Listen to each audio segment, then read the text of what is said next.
नमस्कार, स्वागत है आपका एबीपी न्यूज में। मैं अखिलेश आनंद हाजिर हूं इस खास पेशकश के साथ। हमारा संविधान।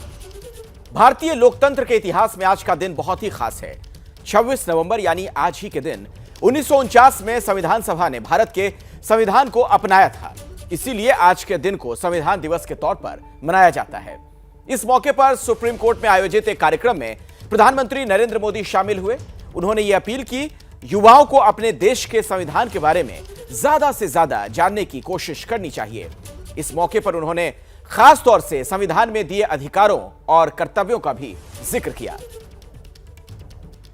इस बार 15 अगस्त को लाल किले से मैंने कर्तव्यों की बात पर बल दिया था।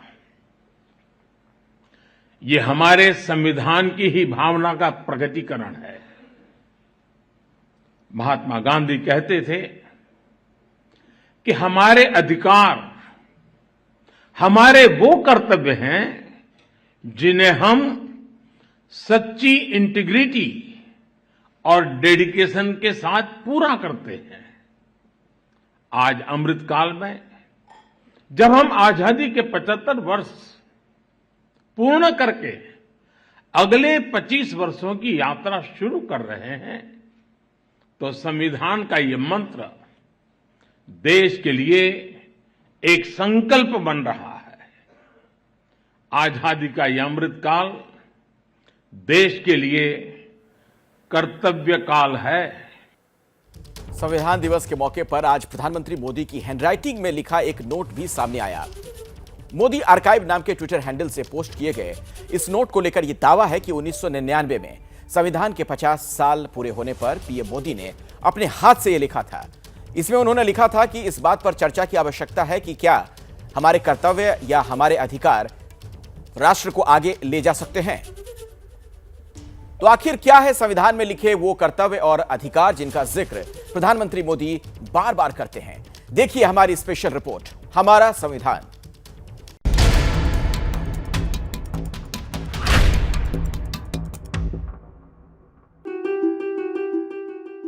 संविधान वो ग्रंथ है जो सरकार, प्रशासन और व्यवस्था के तमाम अंगों को कामकाज की शक्ति देता है और उनका दायरा भी तय करता है।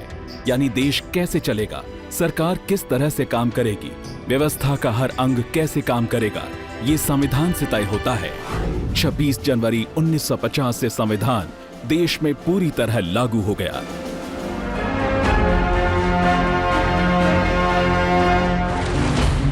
संविधान निर्माता जैसा भारत चाहते थे उसी के मुताबिक उन्होंने संविधान बनाया। पूरा संविधान जिन विचारों पर आधारित है उसका परिचय देती है संविधान की प्रस्तावना। हम भारत के लोग भारत को एक संपूर्ण प्रभुत्व संपन्न समाजवादी पंथ निरपेक्ष लोकतंत्रात्मक गणराज्य बनाने के लिए तथा उसके समस्त नागरिकों को सामाजिक, आर्थिक और राजनीतिक न्याय, विचार, अभिव्यक्ति, विश्वास, धर्म और उपासना की स्वतंत्रता, प्रतिष्ठा और अवसर की समता प्राप्त कराने के लिए तथा उन सब में व्यक्ति की गरिमा और राष्ट्र की एकता और अखंडता सुनिश्चित कराने वाली बंधुता बढ़ाने के लिए दृढ़ संकल्प होकर अपनी संविधान सभा में आज तारीख 26 नवंबर 1949 ईस्वी को एतद द्वारा इस संविधान को अंगीकृत, अधिनियमित और आत्मार्पित करते हैं। इस प्रस्तावना का एक एक शब्द भारत का परिचय देता है। सबसे पहले लिखा है संपूर्ण प्रभुत्व संपन्न समाजवादी पंथ निरपेक्ष लोकतंत्रात्मक गणराज्य। मतलब ऐसा देश जो किसी के अधीन नहीं है, जो पूरे समाज के कल्याण के लिए काम करता है, जहां शासन हर धर्म को समान दृष्टि से देखता है, जहां लोकतंत्र है, लोग खुद अपने प्रतिनिधि चुनते हैं। आगे सभी नागरिकों को सामाजिक, आर्थिक और राजनीतिक न्याय देने का जिक्र है। साफ है कि भारत में हर नागरिक को सामाजिक, आर्थिक और राजनीतिक तौर पर एक जैसा अवसर देना, विषमताओं को दूर करना भारत की शासन व्यवस्था का आदर्श माना गया है। इसके बाद नागरिकों को विचार, अभिव्यक्ति, विश्वास, धर्म और उपासना की स्वतंत्रता, प्रतिष्ठा और अवसर की समता दिलाने और व्यक्ति की गरिमा, राष्ट्र की एकता और अखंडता को सुनिश्चित कराने वाली बंधुता बढ़ाने की बात कही गई है। एक एक शब्द बहुत महत्वपूर्ण है। इसके मुताबिक भारत के सभी नागरिकों को अपनी बात कहने, अपना धर्म मानने की आजादी है। सबका सम्मान है और सबको बराबरी का दर्जा हासिल है। शासन के साथ नागरिकों का भी उद्देश्य होगा कि वो देश की एकता और अखंडता को बढ़ावा देने के लिए आपस में मेल मिलाप और भाईचारा रखें। हमारे जो भी भारतीय नागरिक हैं वो सभी के सभी संविधान से बंधे हुए हैं। कोई ये नहीं कह सकता कि हम संविधान को उल्लंघन कर देंगे, या कोई ये नहीं कह सकता कि हम संविधान से ऊपर हैं। देश का चाहे कितना ही पावरफुल आदमी हो, वो भी संविधान से बंधा हुआ है। वो भी अपने को नहीं कह सकता कि हम अबव द कॉन्स्टिट्यूशन है या संविधान से ऊपर है।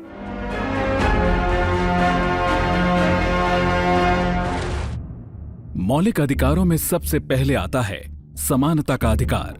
अनुच्छेद 14 से लेकर 18 तक इस अधिकार का जिक्र है। अनुच्छेद 14 है right to equality before law and equal protection of law. इसके मुताबिक हर व्यक्ति कानून की नजर में बराबर है, किसी को विशेष दर्जा हासिल नहीं है, सबको कानून का एक समान संरक्षण हासिल है।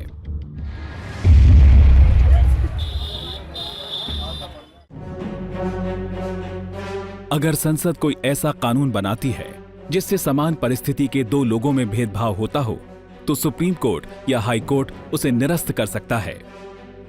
उसी तरह अगर सरकार कोई ऐसा कदम उठाती है जो एक जैसे दो नागरिकों पर एक जैसा असर नहीं डालता, तो उसे भी रद्द किया जा सकता है। अनुच्छेद 14 समानता की व्यापक परिभाषा देता है। इस तरह की समानता भारत में रह रहे हर व्यक्ति को हासिल है, चाहे वो भारत का नागरिक हो या नहीं। लेकिन अनुच्छेद 15 से लेकर 18 तक जो अधिकार हैं, वो खासतौर पर भारतीय नागरिकों के लिए ही हैं।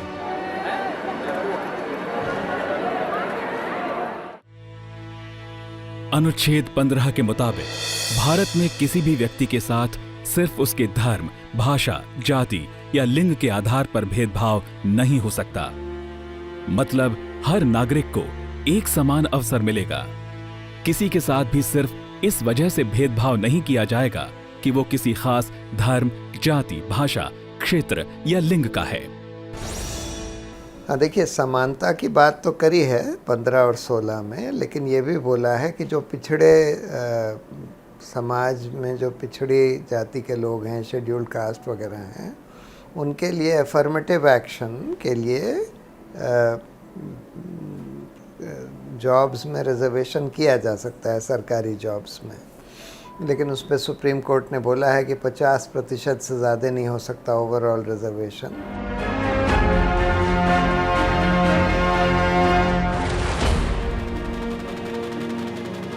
(19(1)(a) यानी अभिव्यक्ति की स्वतंत्रता एक ऐसा अधिकार है जिस पर हाल के दिनों में सबसे ज्यादा चर्चा हुई है। ये अनुच्छेद हर नागरिक को अपनी बात मौखिक, लिखित और चित्र के जरिए या किसी भी दूसरे तरीके से अभिव्यक्त करने की आजादी देता है। हालांकि इस अधिकार की अपनी सीमाएं हैं। अनुच्छेद 19(a) अभिव्यक्ति को अपनी बात रखने की, कहने की पूरी स्वतंत्रता देता है, मौलिक अधिकार देता है, लेकिन उसकी कुछ सीमाएं हैं कि आप कंटेम्प्ट ऑफ कोर्ट नहीं कर सकते, किसी का डेफेमेशन नहीं कर सकते, वो सरकार कानून से रेगुलेट कर सकती है। अभिव्यक्ति का इस्तेमाल देश की एकता, अखंडता को खतरा पहुंचाने, अश्लीलता फैलाने, कानून व्यवस्था की स्थिति खराब करने, किसी को अपराध के लिए उकसाने, अदालत की अवमानना करने या किसी की मानहानि करने के लिए नहीं किया जा सकता। इन सीमाओं के परे की गई अभिव्यक्ति अलग अलग अपराधों में दंडनीय अपराध है। 19(1)(b) से लेकर (g) तक 5 और अहम अधिकार हैं। ये अधिकार हैं: शांतिपूर्वक बिना हथियार के कहीं इकट्ठा होने की आजादी, संगठन बनाने की आजादी, भारत में कहीं भी आने जाने की आजादी, भारत के किसी भी राज्य या शहर में बसने की आजादी, रोजगार या व्यवसाय चुनने की आजादी। इन सभी अधिकारों की भी सीमाएं हैं। जैसे अगर कानून व्यवस्था की स्थिति बिगड़ने का अंदेशा हो, तो शांतिपूर्वक जमा होने के अधिकार पर प्रशासन अंकुश लगा सकता है। इसके लिए CRPC की धारा 144 का इस्तेमाल किया जाता है।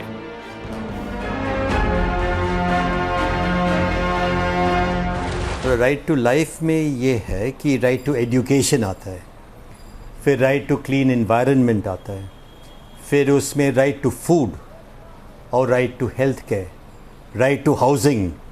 ये सारे जो अधिकार है, जो सबसे इम्पोर्टेंट अधिकार है, वो आर्टिकल 21 में है। तो कहा जा सकता है कि ये सबसे इम्पोर्टेंट आर्टिकल है कॉन्स्टिट्यूशन का। सुप्रीम कोर्ट ने अपने तमाम फैसलों में इसका दायरा बढ़ाया है। 1978 में मेनका गांधी बनाम भारत सरकार मामले में कोर्ट ने कहा कि जीवन के अधिकार का अर्थ सम्मान से जीना है। प्रेम शंकर बनाम दिल्ली मामले में कोर्ट ने किसी आरोप में गिरफ्तार व्यक्ति को हथकड़ी पहनाने पर रोक लगाई। हाल ही में दिए कोर्ट ने निजता यानी प्राइवेसी को भी मौलिक अधिकार करार दिया है। उसे भी सम्मान के साथ जीवन जीने का हिस्सा बताया गया है। इसी तरह 1992 में दिए गए एक फैसले में सुप्रीम कोर्ट ने 6 से 14 साल के बच्चों की शिक्षा को भी मौलिक अधिकार बताया है। कोर्ट ने माना था कि सम्मान के साथ जीने के मौलिक अधिकार के लिए जरूरी है कि लोग शिक्षित हों। कोर्ट के इसी फैसले की वजह से संविधान में संशोधन कर अनुच्छेद 21A जोड़ा गया। ये 6 से 14 साल तक के बच्चों को अनिवार्य और निःशुल्क शिक्षा का अधिकार देता है।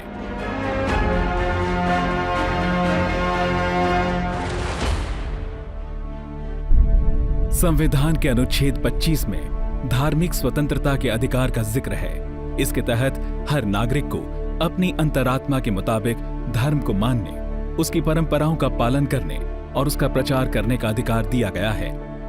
अगर कोई नागरिक चाहे तो वो धर्म को ना मानने या नास्तिक बने रहने के लिए भी स्वतंत्र है। धर्म के पालन के अधिकार की भी सीमाएं हैं। धर्म से जुड़ी परंपराओं का पालन करते वक्त ये जरूर देखा जाएगा कि वो स्वास्थ्य, नैतिकता, कानून व्यवस्था या किसी दूसरे नागरिक के मौलिक अधिकार के खिलाफ न हो।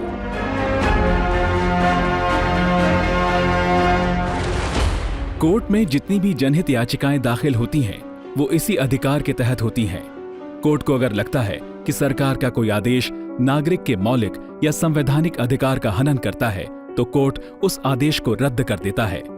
उसी तरह से अगर कोई कानून नागरिकों के मौलिक अधिकार का उल्लंघन करने वाला हो, तो कोर्ट उसे निरस्त कर सकता है। इसको सुप्रीम कोर्ट ने बोला है कि ये तो बिल्कुल संविधान का मूल ढांचा है, अनुच्छेद 32।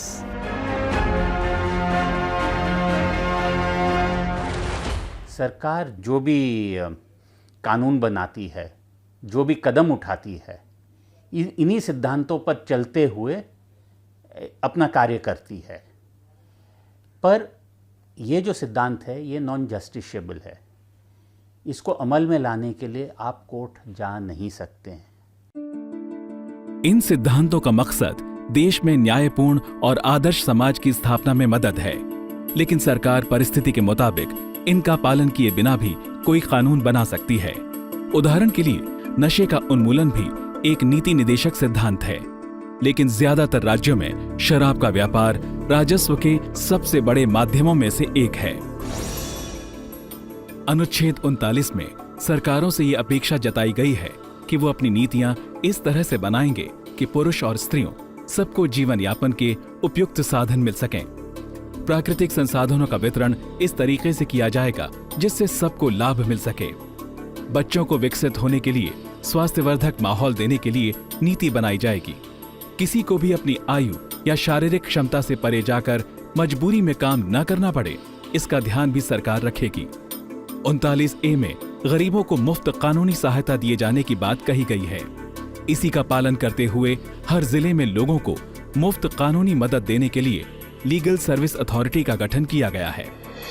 अनुच्छेद 40 में पंचायती राज से जुड़ी संस्थाओं को मजबूत करने की बात कही गई है, जबकि 41 में सरकार का ये फर्ज माना गया है कि वो अपने पास उपलब्ध संसाधनों के जरिए लोगों को रोजगार और शिक्षा उपलब्ध कराने की कोशिश करेगी। बेरोजगार, वृद्ध, शारीरिक रूप से अक्षम या बीमार लोगों को सहायता पहुंचाई जाएगी। अनुच्छेद 42 और 43 में सरकार का दायित्व माना गया है कि वो लोगों को जिंदगी चलाने लायक आमदनी, मानवीय हालात में काम करने की सुविधा जैसी बातें उपलब्ध कराएगी। महिलाओं को मातृत्व अवकाश मिलेगा। लोगों का जीवन स्तर इस तरह बनाने की कोशिश की जाएगी कि वो जीवन का आनंद ले सकें, सामाजिक और सांस्कृतिक कार्यक्रमों में शामिल हो सकें।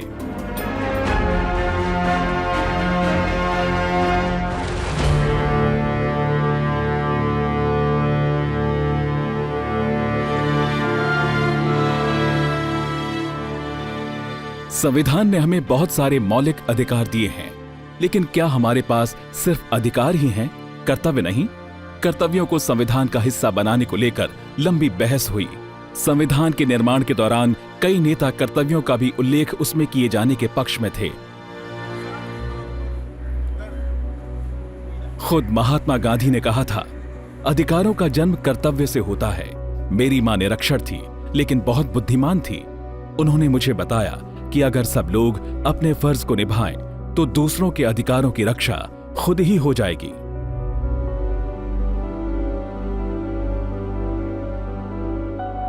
इस भावना के बावजूद शुरू में कर्तव्यों को संविधान में अलग से जगह नहीं मिली।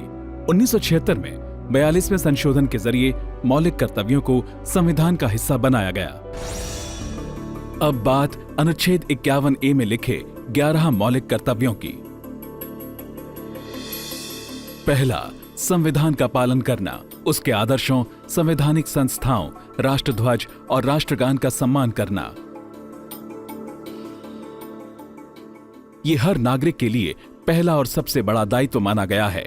इसे जोड़ते वक्त यही भावना थी कि जिस संविधान से ये पूरा देश संचालित हो रहा है, उसके प्रति नागरिक के मन में सम्मान हो। वो भारत की संवैधानिक संस्थाओं, देश के झंडे और राष्ट्रगान का हमेशा सम्मान करे।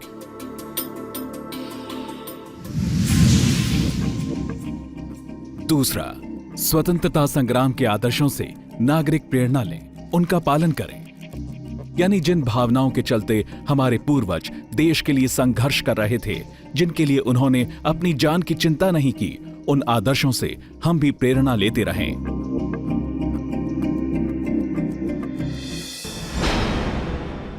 तीसरा, भारत की एकता, अखंडता और संप्रभुता की रक्षा। हर नागरिक ऐसा कुछ भी ना करे जिससे देश की एकता या अखंडता को असर पड़ता हो। नागरिक अपनी व्यक्तिगत क्षमता के मुताबिक भी देश की संप्रभुता और अखंडता को बरकरार रखने का प्रयास करें। चौथा, देश की रक्षा करना। जरूरत पड़ने पर जब कहा जाए, तब राष्ट्रीय सेवा के लिए खुद को समर्पित करना। हर नागरिक का दायित्व है कि आपात स्थिति में या युद्ध की स्थिति में देश की सेवा से पीछे ना हटे। इस दौरान उसे जो भूमिका दी जाए, उसका पालन करे। पांचवां, भारत के सभी नागरिकों में भाईचारा और सौहार्द को बढ़ावा देना। धर्म, क्षेत्र, भाषा जैसी बातों से परे हर नागरिक को अपना साथी समझना और उससे अच्छा बर्ताव करना। महिलाओं के लिए अपमानजनक या भेदभाव करने वाली कुप्रथा का त्याग करना। छठा, भारत की महान संस्कृति और साझा विरासत को सम्मान की नजर से देखना, उसके संरक्षण का प्रयास करना। सातवां, प्रकृति की रक्षा। जंगल, तालाब, नदियों और वन जीवन के लिए आदर का भाव रखना, उन्हें बचाने की कोशिश करना, सभी जीवों के प्रति दया का भाव रखना। आठवां, जीवन में वैज्ञानिक नजरिया अपनाना, सामाजिक सुधारों के प्रति सकारात्मक रहना। यानी हर नागरिक से यह उम्मीद की गई है कि वो अंधविश्वास से दूर रहेगा, समाज के हर व्यक्ति के जीवन में सुधार के प्रयास का समर्थन करेगा। नवां, सार्वजनिक संपत्ति को नुकसान न पहुंचाना, हिंसा से दूर रहना। 10वां, जिस क्षेत्र में काम कर रहे हों वहां बेहतरीन प्रदर्शन की कोशिश करना, ताकि व्यक्तिगत तरक्की के साथ समाज और राष्ट्र को भी प्रगति के रास्ते पर बढ़ाया जा सके। 11वां, माता पिता या अभिभावक 14 साल तक के बच्चों को शिक्षा का अवसर दें, उन्हें पढ़ाई लिखाई से वंचित न रखें। मौलिक कर्तव्य यानी फंडामेंटल ड्यूटीज भारत के संविधान में पहले थे नहीं। इमरजेंसी के तहत 1976 में 42nd कॉन्स्टिट्यूशनल अमेंडमेंट के तहत ये संविधान में जोड़े गए हैं। इसके तहत एक आदर्श नागरिक क्या क्या करना चाहिए वो उसके बारे में लिखा गया है। पर ऐसा नहीं है कि अगर आप फंडामेंटल ड्यूटीज़ को फॉलो नहीं करते हो कि आप भारत के नागरिक नहीं हो। ध्यान से देखा जाए तो लगभग सभी कर्तव्यों का पालन सुनिश्चित कराने के लिए कानून अस्तित्व में है। जैसे अगर कोई राष्ट्रध्वज राष्ट्रीय गान का निरादर करता है, उसे prevention of insult to national honour act के तहत दंड दिया जा सकता है।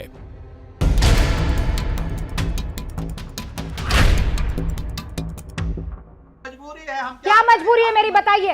मैं अभी आपको बताती हूँ कि मैंने ओए होए होए होए नमकीन के चटकारे लेते हुए टकटकी मार के डिबेट शो को पॉज रिपीट कर करके देख रहे हैं जोगिंदर जी। इनकी तरह आप भी देखें अपने फेवरेट डिबेट्स को रिपीट कर और डाउनलोड कीजिए एबीपी लाइव ऐप अपने स्मार्ट टीवी पर।